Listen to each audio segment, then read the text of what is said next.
దయచేసి మీరు కూడా గమనించండి. ఈ ఈ రోజుకి చాలా ప్రాముఖ్యత ఉంటుంది హైందవ శాస్త్రంలో. ఈరోజు కుమారుడు పిండం పెడతారు కదండి, ఈరోజే కదా పిండం పెడతారు. మరి ఆ పిండం పెట్టే సమయాన్ని చాలా ప్రాముఖ్యంగా చూస్తారు. అది ఎంతో విలువైనదిగా మరి చూస్తారు. కొడుకు ఎంత దూరంలో ఉన్నా ఏం చేస్తారు చెప్పండి, వస్తాడు. ఎందుకని చనిపోయిన రోజున, మరి దహన సంస్కారాలు చేసే రోజున కుండ భుజం మీద పెట్టుకుని చుట్టూరు తిరుగుతూ, దాన్ని ఏమంటే తలకొరు కదండి, అంతేనా, తలకొరు పెట్టేటప్పుడు మరి పిండం ఈ కార్యక్రమాల్లో కుమారునికి చాలా ప్రాముఖ్యత ఉంటుంది. కూతురు ఎప్పుడైనా చేయడం చూసారా? చేయదు. పెద్ద కొడుకు తండ్రికి చేస్తే చిన్న కొడుకు తల్లికి చేస్తారు కదండి, అవునా కదా? మేము హైందవులమే, మేము యాదవులు. మా తాతగారు యేసుక్రీస్తు నమ్ముకున్నారు. యేసుక్రీస్తు నమ్ముకున్నందుకు మా తాతగారిని ఊర్లోంచి వెలేశారు. ఆ రోజుల్లో మేము పుట్టినప్పటికి. కానీ యేసుక్రీస్తు కొరకు ఆయన స్థిరంగా నిలబడ్డాడు. ఎంత స్థిరంగా అంటే ఊరంతా ఏకమై ఆయనకి వేరుగా ఉన్న వెలేయటం తెలుసుగా. ఈ రోజుల్లో ఆ సంగతులు తెలియదు. వెలేయటం అంటే వాళ్ళ ఇంటికి ఎవరు పోకూడదు, వాళ్ళు ఎవరింటికి పోకూడదు. అట్లాంటి పరిస్థితుల్లో ఆ రోజుల్లో ఊర్లోంచి వెలుపడికి వెళ్ళి అక్కడ ఒక పొలం కొనుక్కుని ఆ పొలంలో ఉండి అక్కడ ఇల్లు కట్టుకుని కొన్ని సంవత్సరాలు అక్కడే ఉన్నాడు. మా తాత వేరే ఊరు వాళ్ళది, ఒక 4 కిలోమీటర్ల అవతల మా ఊరు, ఇప్పుడు మేము ఉన్నటువంటి ఊరు మందలపరు, పశ్చిమ గోదావరి జిల్లా మాది. అక్కడ వచ్చి సెటిల్ అయ్యారు. ఆ ఊర్లో ఎక్కడో పొలాల్లోకి పోయి ఇల్లు కట్టుకుని ఉన్నారు. తర్వాత దేవుడు ఆయన ఎంత ఆశీర్వదించాడంటే ఆ రోజుల్లోనే 25 ఎకరాల పొలం కొన్నాడు. 25 అంటే 25 ఎకరాలు. ఇప్పుడు ఎకరం మా ఊర్లో ₹1,00,00,000. ఇక్కడ అంత రేట్లు ఉండవు. ఇక్కడ మా ఊర్లో 80 లక్షలు, 90 లక్షలు, ₹1,00,00,000 ఎకరం.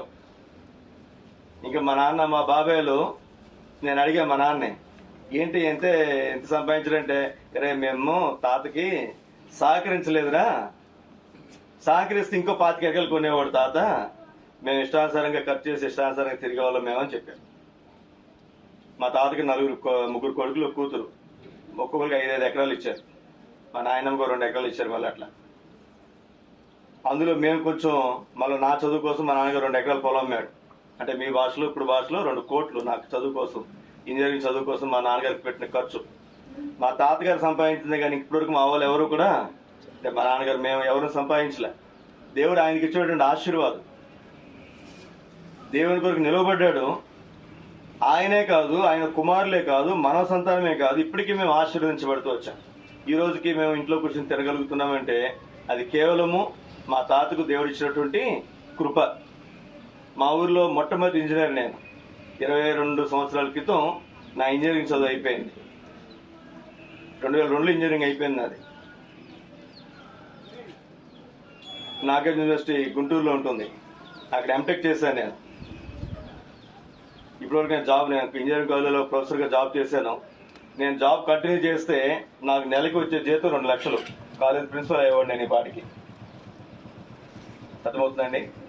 అయినప్పటికీ దేవుడు నన్ను సేవకు పిలిస్తే నేను మొత్తం మానేసి వచ్చేసాను దేవుని సేవ కొరకు. ఇక్కడ ఒక మాట మీకు ఎందుకు ఈ మాటలు మీకు జ్ఞాపకం చేస్తున్నానంటే, బైబిల్లో ఒక ప్రాముఖ్యమైనటువంటి మాట ఉంది. రండి ఆ మాట చదువుదాం. మత్తయి సువార్త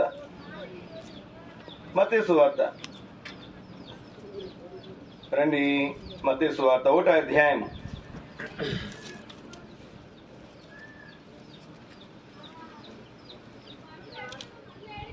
తన ప్రజలను వారి పాపముల నుండి ఆయనే రక్షించును గనుక ఆయనకు 21 వచనం, ఆమె కుమారుని కనును తన ప్రజలను వారి పాపముల నుండి ఆయనే రక్షించును గనుక ఆయనకు యేసును పేరు పెట్టుదు అనెను.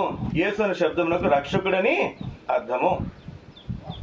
ఆమె ఒక కుమారుని కనును. హైందవ సంప్రదాయాల గురించి మాట్లాడుతూ ఒకసారి మా తాత గురించి మీకు జ్ఞాపకం చేశానంతే. కుమారుని కరుణం. కుమారుడు చాలా ప్రాముఖ్యమైనటువంటి వ్యక్తి. బిడ్డ పుట్టారు అనుకోనండి, ఫోన్ చేసి కొడుకేగా నవ్వుతూ మాట్లాడతాం. కూతురు అన్నారు అనుకోండి, ఏమంటాం? కూతురా సాగదీస్తాం మనం కదండి. ఏంటి కొడుకున్నటువంటి ఎక్కువ ఏంటి, కూతురు ఉన్నటువంటి తక్కువ ఏంటి చెప్పండి. కొడుకు ఎందుకు ప్రాముఖ్యమైనటువంటి వ్యక్తి? కొడుకు పుట్టలేదు అని ఎందుకు ఎదురు చూస్తున్నారు? దానికి గల కారణం ఏంటి చెప్పండి. మా పేరు నిలబెడతాడన్నా. చాలా సందర్భాల్లో కొడుకుల కంటే కూతురు కూడా పేర్లు నిలబెడుతున్నారు. ఒక్కటే నాకు తెలిసి మన ఇంటి పేరును కొనసాగిస్తారు, అది ఒక్కటే కదండి.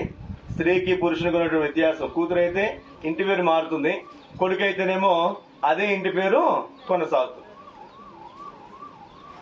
కొడుకు పుట్టలేదని ఎంతోమంది ఆ దినాల్లో ఈ దినాల్లో లేదండి, గ్రహింపు వచ్చింది, మారారు మనుషులు, ఆలోచన విధానం మారింది. ఆ రోజులైతే నేను చనిపోతే, నాకు 2 కూతుర్లు అనుకోనండి, నేను చనిపోతే నా తలకొరువు పెట్టడానికి కొడుకు లేకపోతే కొడుకును దత్తత తెచ్చుకునేవారు. తెలుసా? ఏమంటే దత్తత అని తెలుసుగా మీకు? ఎవరో కొడుకుని వాళ్ళ కొడుకుగా తెచ్చుకుని దత్తతకు సంబంధించిన కార్యక్రమం అంతా చేసేవారు. అప్పట్లో ఆధార్ కార్డులు లేవు, ఉంటే కనుక ఏం చేస్తారు, వెంటనే ఆధార్ కార్డు కూడా మార్పిస్తారు. ఇప్పుడు ఆ ఆస్తికి వారసుడెవడు? తన కడుపును పుట్టని దత్తత తెచ్చుకున్నటువంటి కొడుకు. ఎందుకు ఆ కొడుకుని తెచ్చుకున్నారు? కొడుకు తలకొరువు పెట్టకపోతే ఏమవుద్దంటే చెప్పండి, పున్నామి నరకం నుంచి తప్పించబడతారంట. తలకొరువు పెడితే తప్పించబడతారు. తలకొరువు పెట్టకపోతే ఉందా? సిద్ధాంతం ఉందా లేదు చెప్పండి. ఉంది కదా. కొడుకు తలకొరువు పెట్టకపోతే ఆ నరకం నుంచి, పున్నామి నరకం అంటారు, ఆ నరకం నుంచి తప్పించబడతారు. మీరు జాగ్రత్తగా ఆలోచించేయండి. అప్పుడు అలా చేస్తున్నారు. ఇప్పుడు ఎవరైనా కొడుకు లేనది మాత్రాన దత్తత తెచ్చుకుని మరి తలకొరువు పెట్టిస్తున్నారా? లేదు. తమ్ముడు కొడుకులో, అన్న కొడుకులో, లేకపోతే తాతల కాలంలో అన్నదమ్ముల పిల్లలు ఎవరో ఒకరు చేయాలి చెప్పండి, ఆ కార్యక్రమాన్ని ముగిస్తున్నారు అంతే. ఎవరో ఒకరు పెట్టినారు, ఏదో కార్యక్రమం జరిపించారు అంటారు అంతేగాని నా కడుపును పుట్టినవాడే లేదా దత్తత తీసుకున్నటువంటి వాడే తలకొరువు పెట్టాలనే సిద్ధాంతం పోయింది. అసలు కుమారుడు అంటే ఎవరంటే కుం ప్లస్ హరుడు. సందులు సమాసాలు అంటే మనం చదువుకున్న చిన్నప్పుడు. కుం ప్లస్ హరుడు.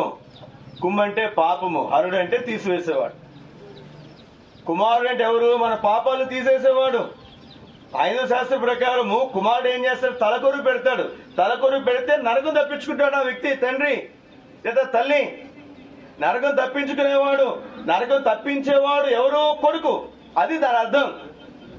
అందుకే మన కడుపును పుట్టినటువంటి కొడుకుతోటి తలకొరువు పెట్టిస్తున్నారు.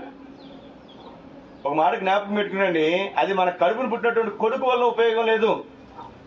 కడుపును పుట్టినటువంటి కొడుకు వాడు మంచోడు అవ్వచ్చు, చెడ్డోడు అవ్వచ్చు. కొంతమందికి అసలు పిల్లలే లేరు, కొంతమందికి అసలు కొడుకులే లేరు. మరి వాళ్ళందరూ నరకానికి పోతారా? కొడుకు పుట్టినంత మాత్రం నరకానికి పోతారా? ఎవరా కుమారుడు అంటే ఇక్కడ రాబినటువంటి మాట మరలా చదువుతున్నాను చూడండి. మత్తయి సువార్త 1వ అధ్యాయం 21వ వచనం. ఆమె ఒక కుమారుని కనును. ఇది ఈయన కుమారుడు. ఎవరి కుమారుడు? ఈయనకు యేసు అని పేరు పెట్టబడింది. యేసు అంటే అర్థం ఏంటంటే రక్షకుడు అని అర్థం.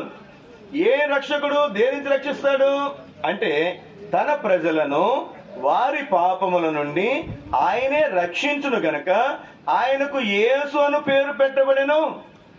ఎంత అద్భుతమైనటువంటి మాట చూడండి ప్రియ సోదర సోదరి. ఈ మధ్యాహ్న కాల సమయంలో మనం గమనించాల్సినటువంటి ప్రాముఖ్యమైనటువంటి మాట. ఈ కుమారుడు ఎవరి కుమారుడు? ఓం బ్రహ్మపుత్రాయ నమః. ఉందండి, ఇప్పుడు విన్నారా? ఎవరు బ్రహ్మపుత్రుడు? బ్రహ్మ అంటే ఎవరు? సృష్టికర్త. ఓ సృష్టికర్త కుమారుడా, ఆయన మన పాపాలు తీసేసేది. ఓం కన్యసుతాయ నమః అంటే కన్యక గర్భమును జన్మించిన దేవా అని అర్థం. ఎవరి కన్యక గర్భమును జన్మించినటువంటి దేవుడు? యేసుక్రీస్తు వారు. సోదర సోదరి, ఈ మధ్యాహ్న కాల సమయంలో మన పాపములు తీయగలిగినటువంటి వ్యక్తి ఎవరంటే మనము తీసుకోలేము, మన కొడుకులు తీయలేరు, మన మనవ సంతానం తీయలేరు, ఏ మనిషి తీయలేడు. కారణం ఏంటంటే ప్రతి మానవుడు జన్మ పాపి, కర్మ పాపి. అర్థమవుతుందండి?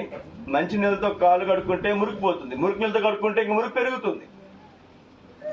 మన పాపాలు తీసేయాలంటే ఆ వ్యక్తి పాపరహితుడై ఉండాలి. ఇప్పుడు నేను ఒక పాస్టర్గా నేను ప్రార్థన చేస్తే ఇక్కడ వచ్చినటువంటి వాళ్ళు పాపాలు పోతాయంటే ముందు నాలో ఏముండాలి చెప్పండి? పాపం లేని స్థితి ఉండాలి. నేను పాపరహితుడై ఉండాలి. నేను పాపరహితున్నా కాదే, నేను మానవుడిని. ఒక పాస్టర్ గారు మానవుడే, ఒక పూజారి గారు మానవుడే, ఒక ఇనాము మానవుడే, ఇంకా ఏ మతానికి సంబంధించినటువంటి వ్యక్తి అయినా మానవుడే. ఒక మానవుడు ఇంకొక మానవుని యొక్క పాపాలు క్షమించలేడు. కారణం ఏంటంటే ప్రతి మానవుడు జన్మ కర్మ పాపములు కలిగినటువంటి వాడు. మనకంటే తక్కువ పక్షులు, జంతువులు ఇవన్నీ అవి మన పాపాలు తీసేయలేవు. ఏ పక్షి రూపము, ఏ జంతు రూపం మన పాపాలు తీసివేయలేదు. పక్షులు, మేకల యొక్క, కోడల యొక్క, గొర్రెల యొక్క రక్తము, మనుషుల యొక్క రక్తము మనుషుని పాపను తీసివేయటం అసాధ్యము. అందుకే దేవాది దేవుడు మానవునికి ఈ లోకానికి వచ్చాడు. ఈ లోకంలో మీకు తెలిసినటువంటి ఏ దేవుడైనా సరే ఆయనలో పాపము లేకుండా ఆయన మీ కొరకు లేక నా కొరకు ప్రాణం పెట్టి రక్తం కారిస్తే ఆ దేవుని మనం నమ్ముకోవచ్చు. నేను ఎప్పుడు మాట చెప్తాను, తప్పుగా అనుకోకండి. మనకి డబ్బు కావాలనుకోనండి, ధనలక్ష్మి మనం పూజిస్తాం కదండి. చదువు కావాలనుకోండి, సరస్వతిని మనం పూజిస్తాం. ఒక్కొక్క దానికి ఒక్కొక్క దేవతను, ఒక్కొక్క దేవుని మనం పూజిస్తాం. మన పాపాలు క్షమించబడాలంటే, మన పాపాలు తీసివేయబడాలంటే దానికి మాత్రం ఒక్కటే గుర్తుపెట్టుకునండి, యేసుక్రీస్తు మాత్రమే మన పాపమును తీసివేయగలడు. మిగిలిన దేవుడి గురించి నేను మాట్లాడట్లేదు. ఏ దేవుడని ఏమైనా చేయగలడు. ఎన్నో మరి మహిమ కలిగినటువంటి దేవుళ్ళు ఎన్నో సంగతులు ఉన్నాయి. కానీ మేము నమ్మేది, మేము చెప్పేది, మేము ఎరిగింది ఒక్కటే, మన పాపములు తీసివేయాలి అంటే మనిషి కుమారుడైనటువంటి ప్రభు యేసుక్రీస్తు వారికి మాత్రమే అధికారం ఉంది. ఎందుకనంటే ఆయన జన్మించిన జన్మలో పాపం లేదు. ఆయన కన్యక గర్భంలో జన్మించాడు. ఆయన రెండవది, ఆయన జీవించిన జీవితంలో పాపం లేదు. కాబట్టి జన్మ కర్మ పాపములు లేని ఆయన జన్మ కర్మ పాపములు కలిగినటువంటి మన పాపములు ఆయన మాత్రమే తీసివేయగలడు. కాబట్టి ఇది కుమారుడు గురించి మనం చూస్తున్నాం. అయితే ఇక్కడ ముగింపులో ఒక మాట మీకు జ్ఞాపకం చేస్తున్నాను నేను. ముగింపులో ఒక మాట మీకు జ్ఞాపకం చేస్తున్నాను నేను.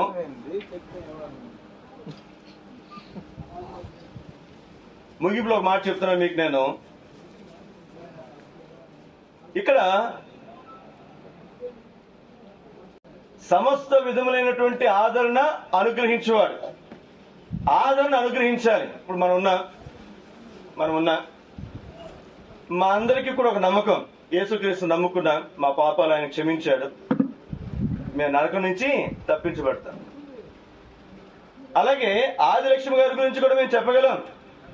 ఆదిలక్ష్మి గారి గురించి కూడా ఆవిడ కూడా యేసుక్రీస్తు నమ్ముకుంది, యేసుక్రీస్తు రక్తంలో తన పాపాలు కడుక్కుంది, ఆవిడ నరకము తప్పించుకుంది. ఇది గొప్ప ఆదరణ, గొప్ప ఆదరణ.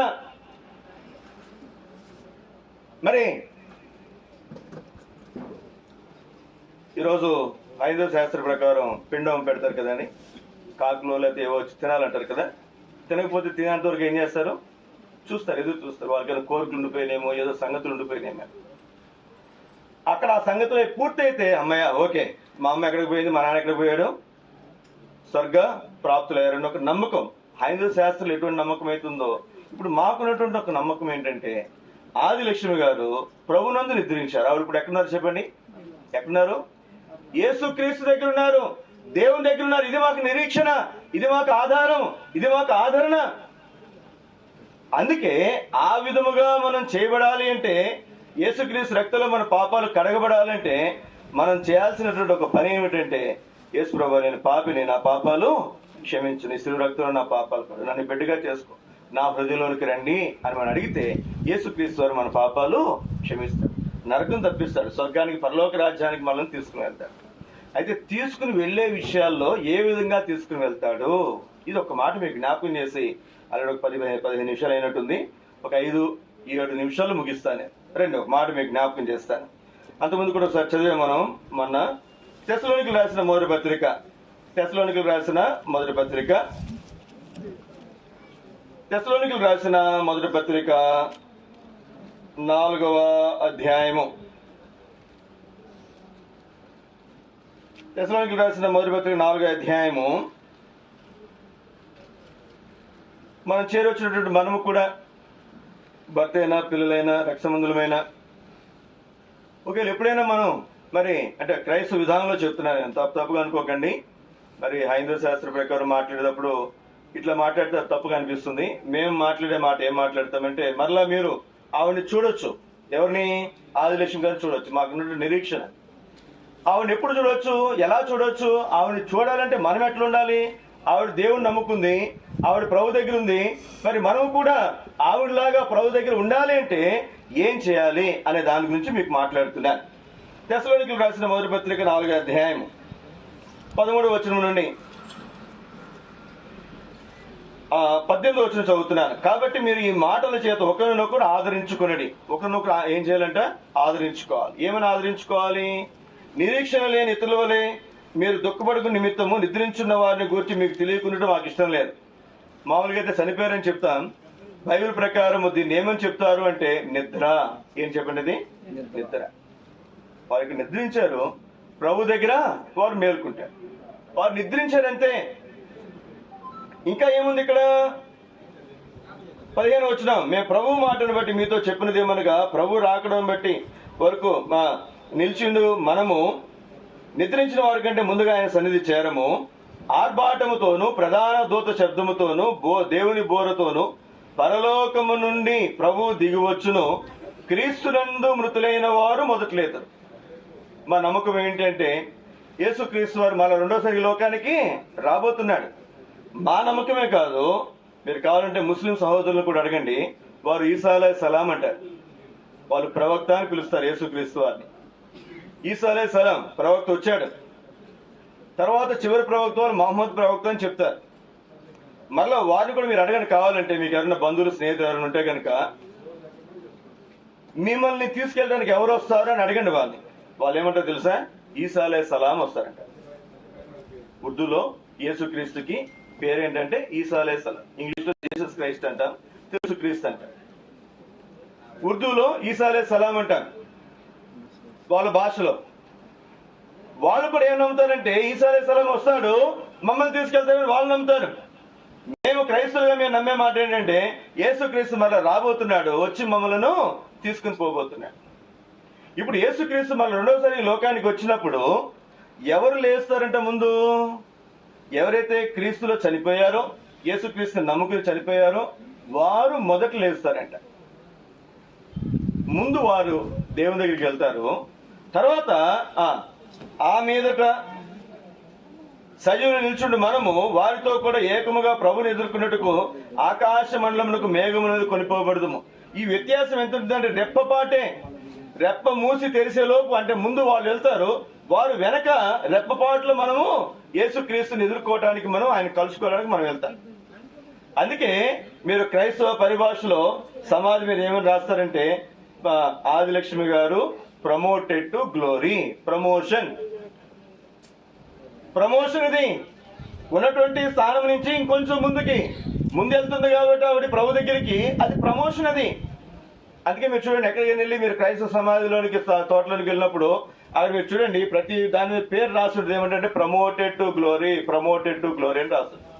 ఎందుకంటే ముందు వారు దేవుని ఎదుర్కొంటారు, తర్వాత బ్రతికుండి యేసుక్రీస్తునందు విశ్వాసం ఇచ్చినటువంటి వారు యేసుక్రీస్తుని ఎదుర్కోవటానికి మరి వారి దగ్గర యేసుక్రీస్తు దగ్గరికి వెళ్తారని పరిశుద్ధ గ్రంథం బైబిల్ సెలవిస్తుంది. అయితే వెళ్ళేటప్పుడు గుర్తుపెట్టుకునండి, ఇది చాలా ప్రాముఖ్యమైనటువంటి మాట. యేసుక్రీస్తు నమ్ముకున్నంత మాత్రాన పరలోకానికి వెళ్ళిపోతారా? బైబిల్ పట్టినంత మాత్రాన పరలోకానికి పోతారా? ఆదివారం చర్చికి వెళ్తున్నంత మాత్రాన పరలోకానికి పోతారా అంటే పోరండి. ఎవరు పోతారు? రండి, ఆ మాట మీకు జ్ఞాపకం చేసి ముగిస్తాను నేను. 17వ వచనం.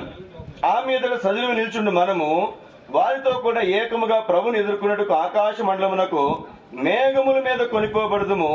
కాగా మనం సదాకాలం ప్రభుతో కూడా ఉందము, మేఘముల మీద మేఘముల యందు అని రాయబడింది అక్కడ. అంటే ఇప్పుడు మనం ఇక్కడి నుంచి ఊరు వెళ్ళాలనుకోనండి, బస్సులో వెళ్తాం, లేదా ఆటోలో వెళ్తాం, అంతే కదండి, ట్రైన్లో వెళ్తాం. కానీ ఇక్కడి నుంచి దేవుని దగ్గరికి వెళ్ళాలంటే ఎట్లా వెళ్తామండి? రాకెట్లో వెళ్ళగలమా? మరి రాకెట్ ఏమైనా తీసుకెళ్తుందా? రెప్పపాటులో కళ్ళు మూసి తెరిసేలోపు మనం దేవుని దగ్గర ఉంటామంట. కొన్ని లక్షల కిలోమీటర్ల దూరం అది. ఎలా తీసుకుని వెళ్తారంట? ఒక మేఘం వస్తుందంట, నన్ను తీసుకెళ్తుందంట. ఇంకొక మేఘం వస్తుందంట, నిన్ను తీసుకెళ్తుందంట. లేదా ఒక మేఘంలో కొంతమంది ఉంటారంట. అక్కడ రాయబడినటువంటి మాట మేఘముల మీద, మేఘముల యందు, మేఘముల యందు. మేము ఒకసారి మరి ఊటీ వెళ్ళాం. ఊటీ వెళ్ళినప్పుడు కొండ చాలా ఎత్తులో ఉంటుంది ఊటీ ప్రాంతం. కొండ సగం దూరం వెళ్ళేసరికి మేఘాలు చేతికి తగులుతున్నాయి. మేఘాలు చేతికి తగిలితే చల్లగా ఉంది, చక్కగా. ఇక్కడ రాయబడినటువంటి మాట ఏంటి? మేఘం వచ్చి మిమ్మల్ని కొనిపోతుంది, తీసుకుని పోతుందని రాయబడింది. ఇప్పుడు మనం వెళ్ళి అంత ఎత్తులోకి ఎక్కి మేఘం మీద దూకేమనుకోండి, ఉంటామా? ఆ మేఘం మనల్ని మోస్తుందా? మోయదు, కింద పడిపోతుంది. కానీ ఒక సమయం రాబోతుంది, ఆ సమయం వచ్చినప్పుడు ఒక మేఘం మనల్ని కొనిపోతుంది. మీకు అర్థమవటం కోసం ఇక్కడ ఒక ఇనుము పెట్టాను, నేను ఇనుము ముక్కు పెట్టాను, ఇక్కడ చిన్న అయస్కాంతం పెట్టాను, నేను ఇట్లా లాక్కుంటుంది. ఈ పక్కన పెద్ద అయస్కాంతం పెట్టాను, ఏమవుతుంది చెప్పండి?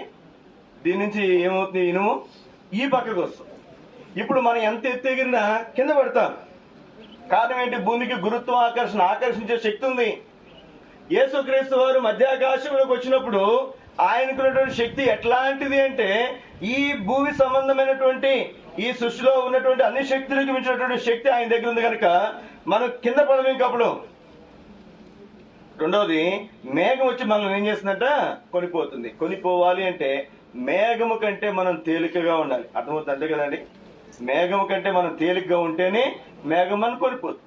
అందుకే తిమోతికి రాస్తూ ఒక మాట అంటాడు కదా భక్తుడు, ఈ జీవన సంబంధమైన వ్యాపారములలో చిక్కుకోకూడదంట. ఏదో చిక్కుకోకూడదు, జీవన సంబంధమైనటువంటి వ్యాపారాల్లో చిక్కుకోకూడదు. బ్రతకడానికి పని అవసరమే, ఉద్యోగం అవసరమే, ఉండడానికి ఇల్లు అవసరమే, సంగతులు అవసరమే, ఇవన్నీ అవసరమే.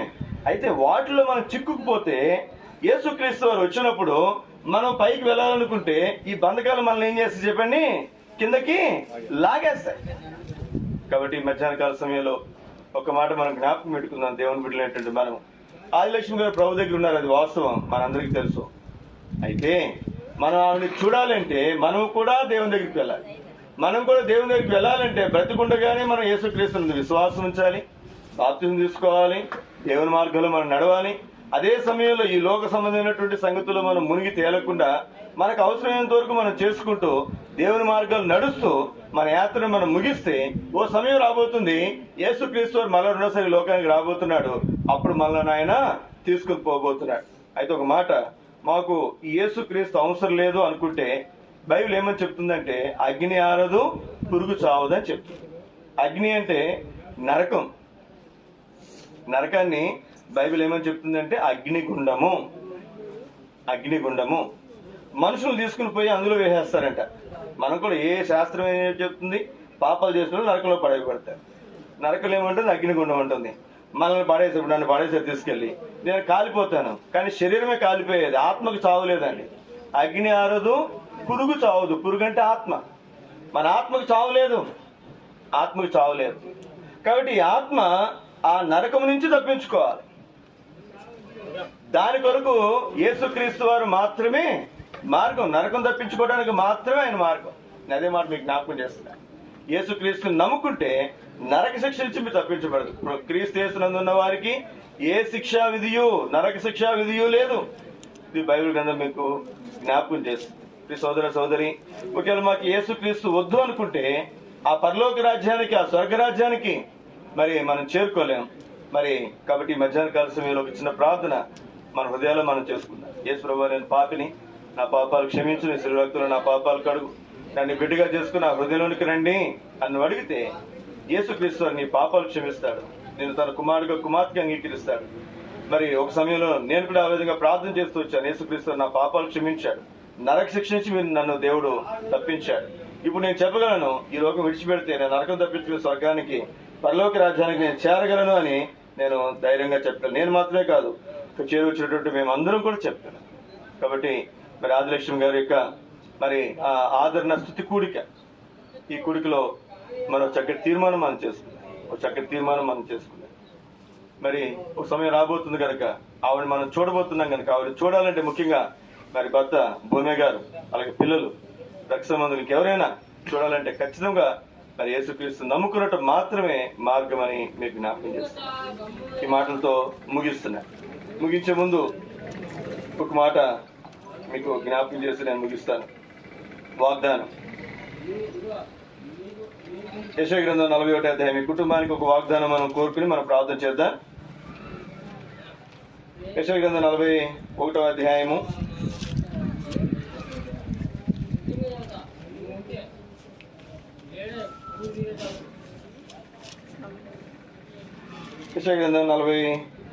41వ అధ్యాయము